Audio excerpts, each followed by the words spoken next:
রমজানে ওজিফা হিসাবে সারাদিনের জন্য কোন আমল করবেন? সারাদিনের জন্য একটা জিনিস সবচেয়ে গুরুত্বের সাথে করবেন, যে কোনো গুনাহ করবেন না, কোনো পাপ করবেন না, মুখ দিয়া না, চোখ দিয়া না, হাত দিয়া না, কোনো অন্যায় করবেন না, কোনো মানুষের অধিকার নষ্ট করবেন না, কাউ ক্ষতি করবেন না। সব ক্ষেত্রে সারাক্ষণ চেষ্টা করবেন ভালো মানুষ হয়ে থাকা। এর বাইরে বেশি বেশি কোরআন তেলাওয়াত করবেন। সবচেয়ে বেশি আমল কোরআন তেলাওয়াতের আমল। রমজান মাস কোরআন নাজিলের মাস, সেজন্য কোরআন তেলাওয়াত বেশি বেশি করবেন। এর বাইরে সুবহানাল্লাহ, আলহামদুলিল্লাহ, লা ইলাহা ইল্লাল্লাহ, আল্লাহু আকবার, ইস্তিগফার পড়বেন। মনে মনে হাঁটতে হাঁটতে আল্লাহর সাথে কথা বলবেন, দোয়া করবেন। এই জিনিসগুলো বেশি বেশি করবেন। এর বাইরে রুটিন যদি চান আমার কাছে, তা আমি বলবো ভোর রাতে যখন খেতে উঠবেন, খেতে উঠলে 10টা মিনিট 20টা মিনিট হাতে রাখবেন।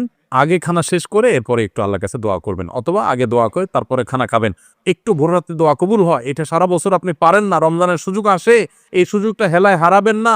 এই টাইমে আল্লাহ তাআলা যেচে যেচে মানুষকে দোয়া কবুল করেন। আমি এর আগে বিভিন্ন জায়গায় বলেছি, বাংলাদেশের একটা প্রসিদ্ধ এবং প্রথম সারির একটা বিজনেস প্রতিষ্ঠানের এক ভাই, তিনি আমাকে তার অফিসে দেখা হওয়ার পর কিছুদিন আগে, আজকেও তাদের অফিসে আমি গিয়েছি একটা কাজে, তো আমাকে দেখা হওয়ার পর বলছে, ভাই একটু আসেন। ওনার অফিসে উনি বসালেন, চা খাওয়ালেন, এরপরে বললেন যে, ভাই আপনার একটা আলোচনা থেকে আমার জীবন পরিবর্তন হয়ে গেছে। আমি বললাম, কি? আমি হচ্ছে কোনো ভালো কাজ শুরু করছে? উনি বললেন, না ভাই, কাহিনী ভিন্ন। কাহিনী হলো, আমার এমন এক রোগ হয়েছে, এই রোগের জন্য দেশের সকল ট্রিটমেন্ট তো আমি নিলামই, দেশের বাইরেও বহু ট্রিটমেন্ট করেছি, কিন্তু কোনোভাবে আমার রোগ ভালো হয় নাই এবং আমার ট্রিটমেন্ট হয় নাই। আমি জীবনের আশা ছেড়ে দিছি। এরকম ভয়াবহ পরিস্থিতিতে আমার কোম্পানির থেকে চাকরিও নাই, কারণ আমি কাজ করতে পারি না, অসুস্থ। তো আমি গ্রামে চলে গেছি মরার অপেক্ষা, যে এখন আর বাঁচার কোনো সুযোগ নেই। ডাক্তার বলছে যে শেষ যে কদিন চা খাইতে চার খান, আর কোনো ট্রিটমেন্ট নেই।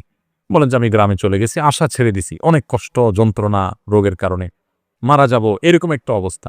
হঠাৎ করে আপনার একটা ভিডিও দেখলাম, ভোর রাতে তাহাজ্জুদের সময়ের দোয়া আল্লাহ ফিরিয়ে দেন না। তখন আল্লাহর কাছে চাওয়া শুরু করলাম, প্রতিদিন ভোর রাতে উঠে কান্নাকাটি, দোয়া, মোনাজাত, খুব চোখের পানি ফেলা। আল্লাহ, সবাই যেটা পারে না তুমি সেটা পারো, দোয়া করতে শুরু করলাম। উনি বলেন, হঠাৎ করে একদিন তাহাজ্জুদের সময় উঠে খুব দোয়া কান্নাকাটি করলাম, খুব সিজদা করলাম, খুব চোখের পানি ফেললাম আল্লাহর কাছে, চিৎকার করে বাচ্চা পোলা মতো কাঁদলাম। বলেন যে, হুজুর বিশ্বাস করবেন, ওই দিন তাহাজ্জুদ পড়ে শেষ করার পর থেকে আমার শরীর থেকে সমস্ত রোগ উধাও হয়ে চলে গেছে। আজকেও তার সাথে দেখা করে আসছি আমি। ইন্টারেস্টিং বিষয়, আজকেও ওই লোকের সাথে আমি দেখা করে আসছি, একটা কাজে গেছিলাম তার অফিসে। আজকেও ওই ভাইটা আমাকে বললেন যে, ভাই এরপর আমি শুধু সুস্থ হয়েছি তা না, আমি আমার কোম্পানিতে আবার ফিরে আসছি। আগে যে ডিউটি ছিল, আমার প্রমোশন হয়ে ডিউটি আমার আরো বাড়ছে, এবং আমার কোম্পানির চেয়ারম্যান সহ সবাই আমাকে আরো বেশি আস্থা রাখে। ওনার সামনে থাকা পিয়ন অন্যান্য লোকদেরকে আমার সামনে ডেকে বলতেছে, এই তোমরা বলো, আমি আগে যে বদমেজাজি দেখাইতাম, আছাড় পিছাড় করতাম, রাগ জাহির করতাম, আমার এগুলো আছে এখন? বলে, না স্যার, এগুলো কিচ্ছু নাই এখন। আর শুধু সুস্থ হয়েছে না, আজীবন আমূল পরিবর্তন হয়ে গেছে। ভাইরা আমার, এই ভোর রাতের দোয়া বড় গুরুত্বপূর্ণ। রমজানে কিন্তু সেই সুযোগটা আসে, এই জন্য সাহারি করতে উঠলে একটু দোয়া করবে, ঠিক আছে তো ইনশাআল্লাহ। এরপরে ফজর নামাজ পড়ে পারলে একটু তেলাওয়াত করে ইশরাক করে তারপরে দরকার হলে ঘুমাবেন, আর দরকার না হলে নাই। এবং ডিউটিতে যখন যাবেন, ডিউটিতে কোনো ফাঁকি দিবেন না, পথে কারোর ক্ষতি করবেন না, কাউকে খারাপ কথা বলবেন না, আজে বাজে জিনিস মোবাইলে দেখবেন না, হারাম থেকে বেঁচে থাকবেন। জোহরের ওয়াক্ত হলে টাইম মতো নামাজ পড়বেন, আবার আসর ওয়াক্ত হলে টাইম মতো নামাজ পড়বেন। বাসায় এসে স্ত্রীর সাথে ইফতার বানানোতে সাহায্য করবেন, শুধু মুসে তাও দিয়ে বসে থাকবেন না যে আনবে আর বসে বসে খাবো। একটু কাজ কাম করবেন। নবী সাল্লাল্লাহু আলাইহি ওয়াসাল্লাম মেয়েদের কাজে সহযোগিতা করতেন। এরপরে আগেভাগে ইফতার আগে একটু দোয়া করবেন। ইফতারের পরে সকাল সন্ধ্যার দোয়া দরুদ ইত্যাদি পড়ে তারাবিতে চলে যাবেন। তারাবিতে সুন্দর করে মনোযোগ দিয়ে কোরআন তেলাওয়াত শুনবেন। তারাবিতে কি পড়েন, হাফেজ সাহেব কি পড়েন, সেটা তো আপনি শুনেন, বুঝেন না। এই জন্য একটা বই আমি লিখেছি এবছর, নতুন আমাদের বের হয়েছে, তারাবির সালাতে কোরআনের বার্তা। একটু দেখে নিতে পারেন যাওয়ার আগ দিয়া, যা আজকের তারাবিতে হাফেজ সাহেবরা যে পারা পড়বেন, সে পারাতে আল্লাহ কি বলছেন, 3-4 পৃষ্ঠা এখানে দেওয়া আছে। দেখে নিলে আপনার তারাবিতে আপনি আলাদা একটা তৃপ্তি পাবেন। এরপর তারাবি পড়ে এসে যত দ্রুততার সাথে সম্ভব শুয়ে পড়েন, কারণ ভোর রাতে আপনাকে উঠতে হবে। এভাবে আপনি পুরো রমজান মাস গুনাহমুক্ত থাকার চেষ্টা করেন, হারামমুক্ত থাকার চেষ্টা করেন। অন্য আমল করতে পারেন না পারেন, এটা হবে সবচেয়ে বড় সার্থকতা ইনশাআল্লাহ। রমজানে খাদ্যদ্রব্যের মূল্যের ঊর্ধ্বগতি রোধে একটা পরামর্শ দিতে চাই। লিখলে বড় হবে, তাই সাক্ষাতে 5 মিনিট কথা বলতে চাই, যে কোনো জায়গায় আপনার সুবিধা মতো। ভাই, দ্রব্যমূল্য নিয়ন্ত্রণ করার জন্য আমাকে বুদ্ধি না দিয়া বাণিজ্য মন্ত্রণালয়ের লোকজনকে বুদ্ধি দেন।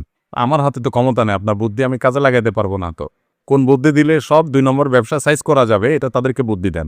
ভাইরা আমার কাছে অবাক লাগে যখন দেখি টেলিভিশনে অথবা কোনো ভিডিওতে, কোনো পত্রিকাতে নিউজ হয়, এই সুন্দর লম্বা দাড়ি, মাথায় একটা সুন্দর টুপিও আছে, আবার দাড়িগুলোতে মাশাআল্লাহ মেহেদি কালারও করা আছে, কিন্তু উনি ধরা খাইছেন কিসে? ব্যবসায় ভেজাল করছেন। আছে না নাই? আহা, এ দাঁড়ির নাম ইসলাম? ইসলাম আপনি ভুল শিখছেন। আপনার ইসলাম আপনার দোকানদারিতে জাহির হবে। আরব দেশগুলোতে, আফ্রিকার দেশগুলোতে রমজান আসলে বিভিন্ন আইটেমে মানুষ ছাড় দিয়ে দেয়, অফার দিয়ে দেয়, কম দামে দিয়ে দেয় যাতে মানুষ সোজা রাখতে পারে। আর আমাদের দেশে ৫ ওয়াক্ত নামাজ পড়ে, লম্বা দাড়িও আছে, মাথায় টুপিও আছে, মাশাআল্লাহ, আবার ওমরা হজ করেও আসছে, আবার দাড়িতে মেহেদিও দিছে, মাথায় একটা টুপিও আছে, মাশাআল্লাহ, লম্বা সম্বা। উনি ধরা খাইছে কি জন্য? দেখা গেছে যে উনি সয়াবিন তেল, চিনি, খেজুর, ছোলা এগুলা সব বাড়িতে নিয়ে খাটের তলে ভরিতেছ। কেন? কারণ রমজান আসলে ওই যে সবাই সরায় রাখছে, বাজারে মাল নাই, দাম বেড়ে যাবে, এবার উনি ওটা বাইর করে বিক্রি করে রাখি। এরকম ২ নম্বর ব্যবসায়ী আছে না নাই? আছে। আমরা ইসলাম বুঝি নাই ভাই। আপনি ৫ ওয়াক্ত নামাজ পড়েন, অতিরিক্ত টুপি মাথা না দিলেও চলবে। আপনি পাঞ্জাবি না পড়লেও চলবে। আপনি অতিরিক্ত তাসবিহ তাহলিল না করলেও চলবে।